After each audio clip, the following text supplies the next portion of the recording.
Can you hear me? Yeah. Hi, everyone. I'm not, as you can see here, this was supposed to be a Mario Fusco talk.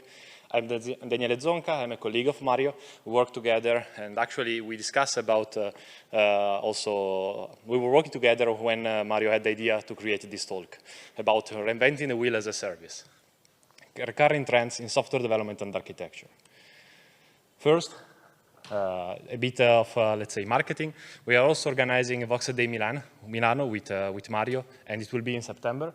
You can go to the website if you want to take a ticket, and feel free to reach me if you have any question or if you wanted to help the event. So let's start first to define what this talk is not about. It's not about methodology. It's not about comparing waterfall, agile, lean development. First, because I have ethical principle, and so I don't want to shoot on the red cross. Joking aside, let's start with an example about more or less the whole flow of this talk. In the early 2000s, more or less, XML was a trendy stuff, so everyone wanted to do XML. It was cool to configure using XML. You were starting to use XML everywhere. At the same time, there was also another sort of battle happening about hierarchical database versus relational database. We had Software AG having a quite big and powerful solution about the hierarchical database, and Oracle that was still the leading company about relational databases. Probably, I don't know how many of you ever used a hierarchical database. Probably very few, while probably all of you are still using relational, because you know what, relational databases won this battle. So at that point, Software AG realized, well, an XML at the end is a hierarchical structure. So why don't we just take our product, rebrand it a XML storage, and just have a completely new solution for the new market, for the new trends. So this was an example about the fact that sometimes we like to just rebrand what we have and try to match and follow the trends different, that the market has. So the goal of this talk is explaining some recurring pattern and recurring trends that when you do software development you can face and you can see over time. And actually, it's enough to work in this market like 5 years and even less to start to see this cycle and see the fact that we are always and always reinventing the wheel. So in many cases, we start with a very complex scenario. In reality, okay, it's very small, so you cannot really read it, but it's a sort of realistic diagram that you need to follow if you are in UK and want to decide which unit of measure to use. Based on if you wanted to measure a specific thing, they are still using imperial versus, let's say, standard. So, of course, it's a joke, but it's not fully a joke. So sometimes there are situations very complex, and the complexity is not really necessary. So we like to simplify. We like to say, okay, can we do something more straightforward? So if you are thinking about doing blockchain, you can use a similar diagram. And at this point, you can even realize, you know what, you can even simplify even more and say, probably you don't need blockchain at all. But joking aside, simplify it's a good thing. So if you can simplify what you have, but sometimes we tend to simplify beyond the reasonable. So this is a quite, let's say, famous, let's say, scenario. So we started with XML. Well, but XML, it's very boring because you need to express, you need to close the tag. So why cannot just use parentheses to express the context? So let's use JSON. So I can just use parentheses to say, okay, this is my block, this is another block. But why I cannot just use white spaces to have a different semantic? And so we ended up with YAML. But in reality, we are, on one side, yes, we are maybe reducing the amount of character that we are creating, but we are also starting to have a lot of other issues that we are not really solving anymore. So if it's a tweet from Bruno Borges, but there are many examples about people complaining about YAML because we probably moved too far. So now it's a format that it's very simple, very straightforward, but it's very simple to make mistake. It's hard to have ID support. It's hard to do validation. So probably it looks like it's a bit too far. One of the reasons why probably it's a bit too far is like to simplify, sometimes we take shortcuts. So for example, a quite powerful concept is about convention over configuration. So we don't want to repeat ourselves. So if I can just use a good default and I don't need to explain everything more and more, I think that it's a good thing. But taking shortcuts sometimes makes the system unpredictable. And for example, a very bad design choice in YAML was that they was considering that could be very nice to have no equivalent to false. So I can write yes and no, and I would take true, false. But maybe you don't realize that if you wanted to express Norway using ISO code, using 2 characters, Norway, it's no. And if you parse it with a YAML parser, you obtain false. So you ended up in a scenario where you're losing entirely the semantic of your things just because you like to simplify. So everything should be made as simple as possible, but not simpler. So that's a quite key aspect that you need to consider when you design your component in your system. Simplicity is the ultimate sophistication. And let's say, this is the last quote is from Mario. Oversimplification is the ultimate idiocy. So another nice example is about comparing static typing and dynamic typing. So of course, it might be a bit harder to use static typing, but a nice definition is that dynamic typing is the belief that you can't explain to a computer why your code works, but you can keep track of all of it in your head. So you know that it works, but in reality, you cannot express in a formal way that also the compiler can understand. Or another definition is that it's the best way to discover that the duck cannot bark, maybe when it's too late, when it's already in production, and more often in a Friday evening, because as usual, when things can go really wrong in the bad way. This type of approach about simplification can also be applied, it's applied very often also in distributed computing. So we make assumptions that are realistic, like, well, network is reliable, latency is 0, bandwidth is infinite, network is secured. So of course, if we can oversimplify the scenario, we can ignore a lot of the complexity, but can we really reach, so is it reasonable to have that level of simplification? Sometimes not. Another, let's say, trend in the market is about low-code, no-code solution. So there is this type of mythical definition like you can express just with drag and drop, and you can formalize just connecting the building blocks what you wanted to express. So you should imagine a scenario that it's powerful enough where you don't need to write code anymore because you are able to formalize it with a diagram and etc.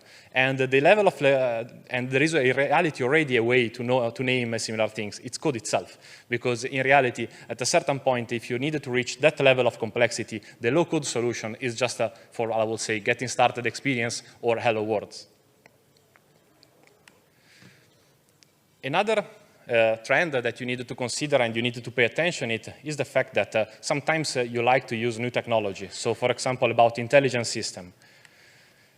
If you have your program and you have a test that is failing, a bug, and you start to randomly change stuff around saying like, okay, let's do an if else, let's change the condition here until it works, like, okay, now all the tests are green, it's definitely not a good practice. So it sounds a bit hacky and it's a bad coding practice. But if you do it, let's say, fast enough, you can name it machine learning and you can ask for a salary increase. So a nice definition of machine learning is that it's a technology, it's an algorithm that is able to suggest you and understand the relation in the data. So it's able to understand that laundry detergent, it's related to a new washing machine, so I can suggest you to buy them together. But in reality, more often, it's happening that those relationships are not maybe what the user wants. So just because of the fact that the different washing machines are related, you probably don't want to buy all of them. So you started thinking about, I want to buy a washing machine, and the system is suggesting you to essentially create a whole new laundry.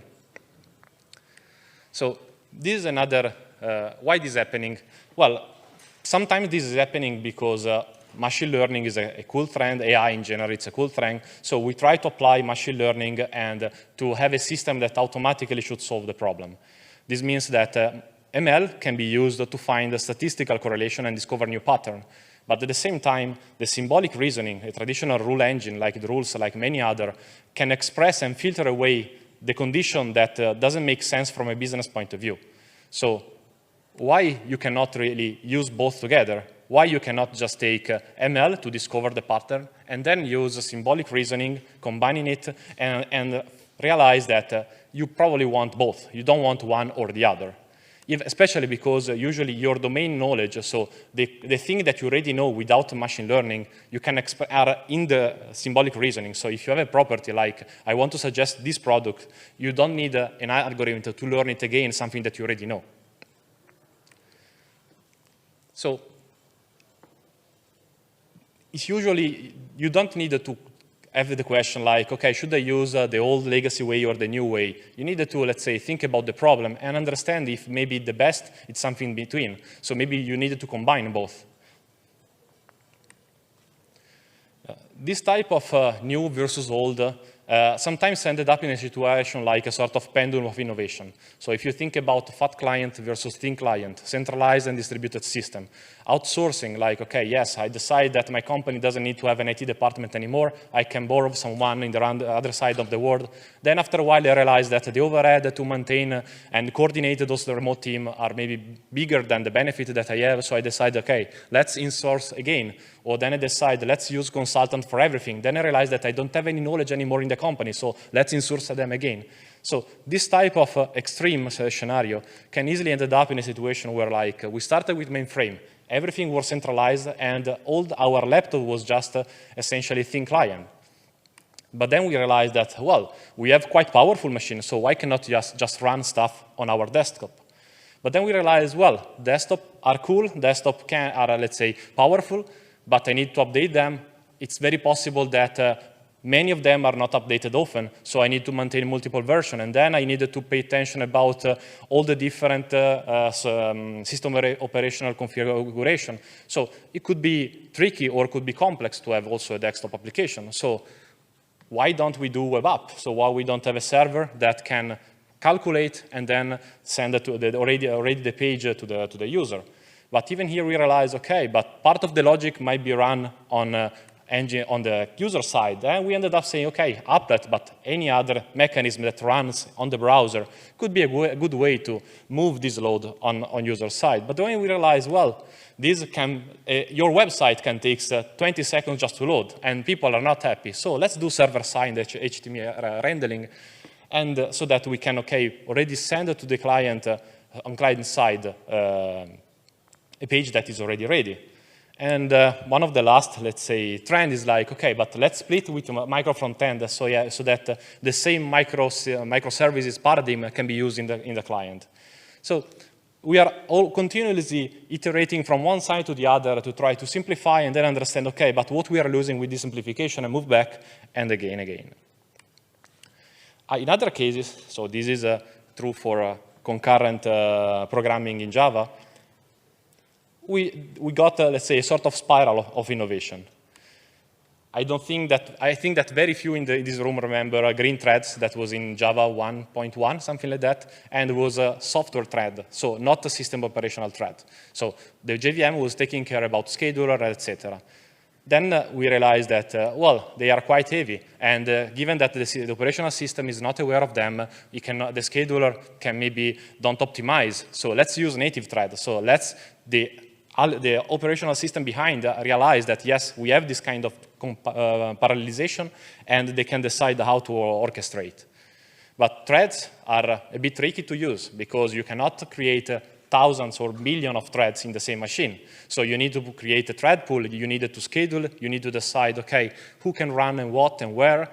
And probably the thread, let's say, model, it's a bit low level. So let's define an abstraction. Let's define events like actor message passing, so that I have my logic and I don't care exactly about thread allocation. But then we ended up also that doing this kind of asynchronous makes the whole programming quite complex. So why we don't create an API, reactive programming, where I can express, even if they are asynchronous, I can express all the configuration and all the interaction in a way that it's still readable, at least. And now the last, let's say, iteration that is not yet merged in the JVM, let's say, in the mainstream of the JVM is virtual threads. So we are moving back again in a scenario where we realize that having a concept of virtual thread, so a thread that is not an actual thread, can be useful so that the JVM can decide to do what to do. And we are at the end of this loop after 20, more or less, 25 years.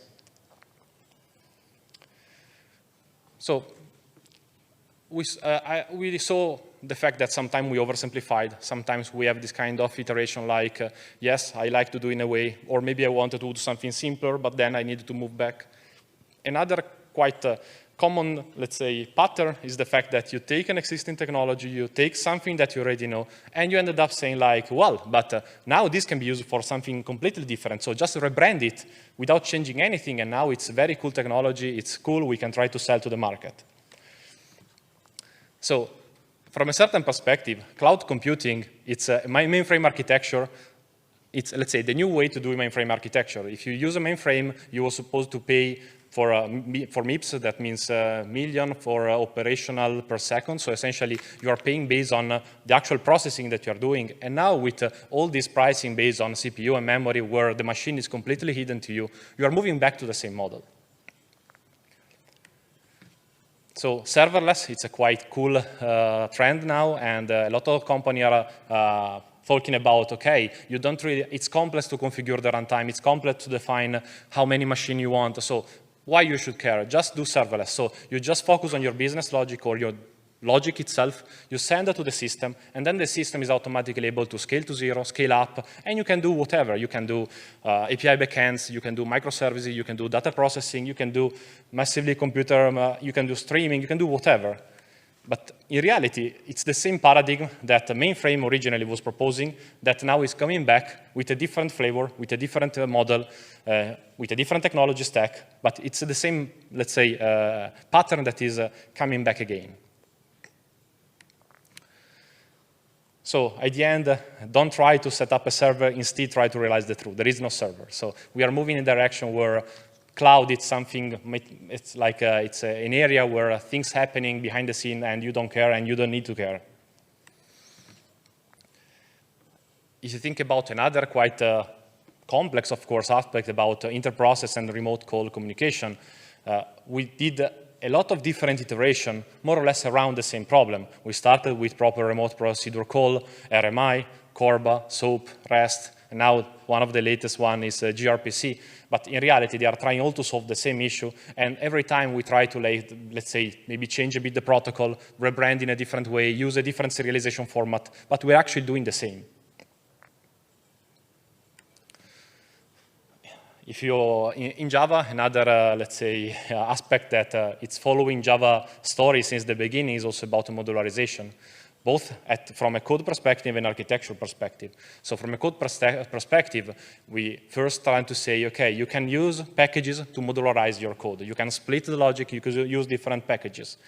Then OSGI also try to introduce something even more. You can dynamically load the module, you can dynamically unload the module, and then actually the JVM itself implemented the module JPMS, that is a module system that you can use to do the modularization directly in your code base using the JVM capabilities.